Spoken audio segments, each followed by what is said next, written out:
তার মানে কি মুক্তিযোদ্ধার সন্তান নাতিপুতিরা কেউ মেধাবী না, যত রাজাকারের বাচ্চারা নাতিপুতি হলো মেধাবী, তাই না? না, এটার মানে কখনোই এটা না। আপনার অবশিষ্ট হৃদয়টুকু দিয়ে একটু ভেবে দেখবেন, আজকের কোটা পরিস্থিতি নিয়ে সবাই নিজেদেরকে এতটাই বৈষম্য, বঞ্চিত এবং প্রত্যাহত ফিল করছে যে সব সুবিধাই যেন মুক্তিযোদ্ধাদের, অ্যান্ড আমরা দেশের রাজাকার। প্লিজ একটু ভেবে দেখেন, আমি এমন একটা কোটা সিস্টেম ডেভেলপ করেছি যেটাতে বৈষম্য এতটাই তীব্র যে ওরা নিজেদের দেশেই নিজেকে রাজাকার ফিল করছে। ওরা কারা? ওরা এদেশের সন্তান, আপনার সন্তান।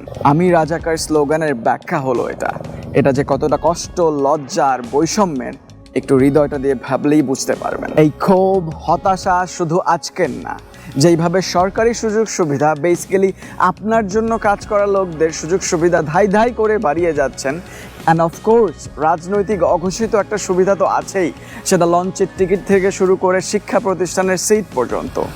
বাকিদের কি হবে? একটা ভালো আইডিয়া, ভালো কাজ করার জন্য যে আসবো, কার কাছে আসবো?